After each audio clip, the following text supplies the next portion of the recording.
ایک دوسرے سے گفتگو کرنا، مل جل کر زندگی گزارنا جو ہے ان سے دور ہو جاتا ہے، اور حنا پرستی کی بنا پر کوئی بھی ایک دوسرے کے سامنے جھکنا نہیں چاہتا۔ اگر حنا پرستی ہے تو وہ اپنے اندر سے اس حنا پرستی کو ختم کریں،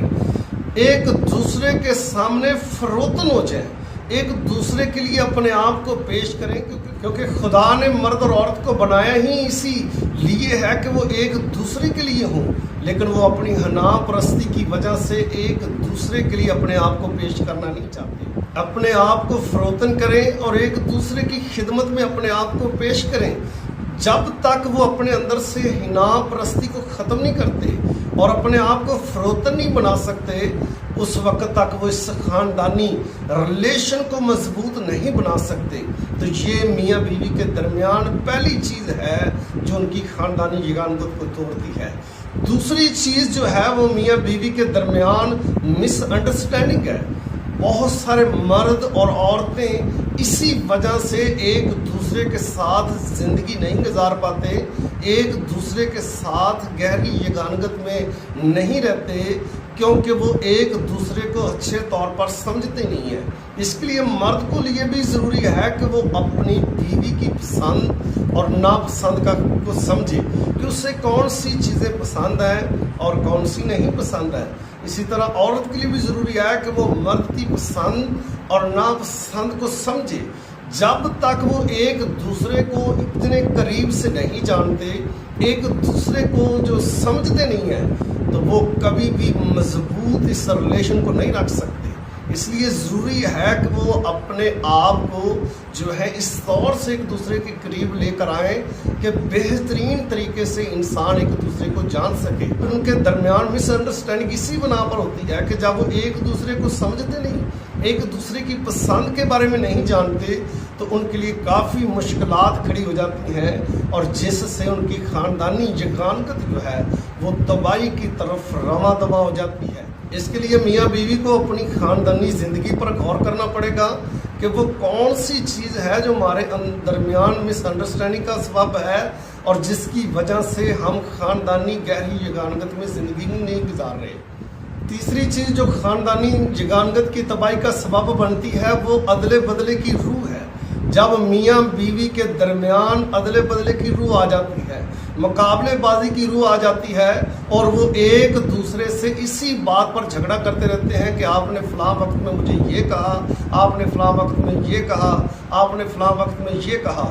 اور اسی سبب سے وہ ایک دوسرے کے ساتھ مقابلہ کرتے رہتے ہیں، اور جس سے ان کے خاندانی ریلیشن پر بہت بڑا اثر پڑتا ہے، اور وہ ایک دوسرے سے لگ تھلگ رہنا پسند کرتے ہیں۔ چوتھی چیز جو میاں بیوی کے درمیان یگانگت کو توڑنے کا سبب بنتی ہے وہ ہے شک۔ جب میاں بیوی کے درمیان شک آ جاتا ہے اور وہ ایک دوسرے کو ہمیشہ شک کی نظر سے دیکھتے ہیں اور ایک دوسرے کے کردار پر غور کرتے رہتے ہیں، اور چھوٹی چھوٹی باتوں میں ایسے شکی مزاج ہو جاتے ہیں، اور اسی بنا پر وہ ایک دوسرے کی نکتہ چینی کرتے ہیں، اسی بنا پر وہ ایک دوسرے کو باتیں کرتے ہیں۔ اور شک یاد رکھیں یہ بہت بڑا دشمن ہے، اور آپ اندازہ کر سکتے ہیں کہ جس گھرانے میں جس میاں بیوی کے درمیان شک آ جائے وہ گھرانہ کبھی قائم نہیں رہ سکتا۔ تو وہ ان کو ہمیشہ ایک دوسرے کے اوپر پر یقین رہنے کی ضرورت ہے، پرتماد رہنے کی ضرورت ہے، اور ہمیشہ جو ہے ایک دوسرے کے ساتھ مثبت رہیں اور مثبت رویے کے ساتھ زندگی گزاریں، نہ کہ اس شک کو اپنے درمیان آنے دیں جو میاں بیوی کے درمیان بہت بڑا دشمن ہے۔ پانچویں چیز جو میاں بیوی کے درمیان جو ہے تباہی کا سبب بنتی ہے وہ سخت رویہ ہے۔ یاد رکھیں سخت رویہ میاں بیوی کے درمیان بہت بڑی تباہی کا سبب ہے۔ تو آپ کو ایسے کرنا ہے کہ اپنے لہجوں میں نرمی پیدا کرنی ہے، کیونکہ خدا کے کلام میں نرم مزاجی کے ساتھ زندگی گزارنے کے بارے میں کہا گیا ہے۔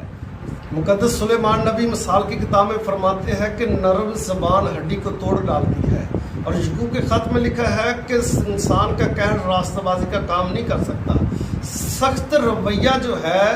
وہ خاندان کا بہت بڑا دشمن ہے۔ اس کے لیے ضروری ہے کہ آپ کے اندر نرم لہجہ ہو اور کفت برداشت آپ کے اندر بہت زیادہ ہو، اگر کوئی ان کے درمیان ایسی غلطی ہے، کوئی ایسی بات ہے، تو اس سے بہت ہی نرم طریقے سے، بہت ہی شائستہ گفتگو کے ساتھ حل کرنے کی کوشش کریں۔ لیکن یاد رکھیں، اس کے لیے میاں بیوی کو مل کر کوشش کرنی پڑے گی۔ یہ نہیں کہ ایک نرم لہجے میں ہو جائے اور دوسرے اپنے لہجے میں نرمی نہ لائے۔ دونوں کو اپنے لہجے کو نرم کرنا ہے۔ جب تک وہ اپنے لہجے کو نرم نہیں کرتے، وہ اپنے خاندانی جو ریلیشن ہے اس کو مضبوط نہیں کر سکتے۔ چھٹی چیز جو ان کے درمیان دشمنی کا سبب بنتی ہے وہ ہے انسلٹ۔ میاں بیوی کو خاص طور پر خیال رکھنا ہے کہ وہ ایک دوسرے کی بے عزتی کرنے سے بچیں۔ خاص طور پر جو ہے وہ خاندان کے سامنے، کلیسیا کے سامنے، محلے داروں کے سامنے، رشتہ داروں کے سامنے ایک دوسرے کی انسلٹ نہ کریں۔ کوشش کریں کہ ہم نے ایک دوسرے کی عزت کو پروموٹ کرنا ہے، ایک دوسرے کی عزت کو بڑھانا ہے۔ اگر کوئی بات ہو بھی تو اس کو بڑی برداشت کرتے ہوئے وہاں پر اس کو ایک مناسب وقت میں حل کرنے کی کوشش کریں، لیکن جہاں تک ممکن ہو سکے وہ ایک دوسرے کے لیے عزت کا سبب بنے، ایک دوسرے کے لیے عزت پیدا کریں، نہ کہ دوسروں کے سامنے ایک دوسرے کی انسلٹ کریں اور جس سے بے عزتی فیل ہو، اور ایسی بات نہ کریں جس سے ایک دوسرے کے جذبات کو ٹھیس پہنچے اور وہ اس بات پر بے عزتی فیل کرے، اپنی انسلٹ فیل کرے۔ کوشش کریں کہ ہر لمحہ ایک دوسرے کی عزت کو بڑھانے کی کوشش کریں۔ ساتویں چیز جو ان کے لیے بہت بڑی دشمن ہے وہ ایک دوسرے کی عیب جوئی ہے۔ بہت سارے میاں بیوی جو ہے ہمیشہ ایک دوسرے کی عیب جوئی کرتے ہیں۔ بیوی جو ہے اپنے عزیزوں کے سامنے اور دیگر ایسے بہن بھائیوں کے سامنے اپنے شوہر کی عیب جوئی کرتی ہے، اور شوہر جو ہے اپنی بیوی کے بارے میں اپنی ماں سے، بھائیوں سے اور ایسے لوگوں سے بات چیت کرتا ہے اور اس کی عیب جوئی کرتا ہے۔ تو عیب جوئی بھی میاں بیوی کے درمیان جو ہے ان کی یگانگت کو توڑنے کا سبب بنتی ہے۔ کوشش کریں کہ ہمیشہ خدا کے کلام میں لکھا ہے کہ محبت بہت سے گناہوں پر پردہ ڈال دیتی ہے۔ کوشش کریں کہ ایک دوسرے کے عیب پر پردہ ڈالنے کی کوشش کریں اور ہر حال میں ایسا کرنے کی کوشش کریں، اور اگر ہو سکے تو ایک دوسرے کے ساتھ لہدگی میں اس کمی پر، اس عیب پر بات کریں، لیکن دوسروں کے سامنے عیب جوئی سے پرہیز کریں۔ یہ سات وہ بہت بڑے دشمن ہیں جو میاں بیوی کے اندر ہی موجود ہیں اور اندر سے نکلتے ہیں اور میاں بیوی کے درمیان گہری یگانگت کی تباہی کا سبب بنتے ہیں۔ لیکن آخر میں یہ بات کہنا چاہوں گا کہ جب تک دونوں میاں بیوی اس پر کوشش نہیں کرتے اور ان دشمنوں پر غالب آنے کی کوشش نہیں کرتے، تب تک وہ مضبوط ریلیشن نہیں بنا سکتے۔ یہ نہیں کہ اگر عورت نے اپنے آپ کو ان دشمنوں پر غالب آنے کے لیے سر توڑ کوشش کیا ہے تو مرد اس بات کی پرواہ نہ کرے۔ اس کے لیے مرد اور عورت کو دونوں کو مل کر اس پر کام کرنے کی ضرورت ہے، اور ان دشمن عناصر کو جو ان کے اندر سے نکل کے خاندان کو تباہ کرتے ہیں، دونوں جو ہیں اس پر زور لگائیں کہ ہم نے ان دشمن عناصر پر غالب آنا ہے، اور خدا کے اس مضبوط منصوبے کو جس میں اس نے ہم دونوں کو میاں بیوی ٹھہرایا ہے، جس میں اس نے ہم کو خاندان بنایا ہے، ہم اپنے باپ، آسمانی باپ کی مرضی کے مطابق اپنے خاندانی ریلیشن کو بڑھائیں، کیونکہ آسمانی باپ جو ہے پیدائش کی کتاب کے 2 باب کی 24 آیت میں فرماتا ہے، اس واسطے مرد اپنے ماں باپ کو چھوڑے گا اور اپنی بیوی سے ملا رہے گا اور دونوں ایک تن ہوں گے۔ یہ وہ خاندان کی 3 بڑی باتیں ہیں جس سے خاندان کی بنیاد قائم ہے۔ یہ وہ آیت ہے جو خاندان کی بنیاد ہے جس پر خاندان قائم کیا جاتا ہے، اور اسی 3 باتوں کی بنیاد پر خدا نے مرد اور عورت کو جو ہے ایک رشتے میں باندھ دیا ہے۔ تو ضرور ہے کہ اپنے آسمانی باپ کے اس پاک منصوبے کو پورا کر کے زمین پر ایک روحانی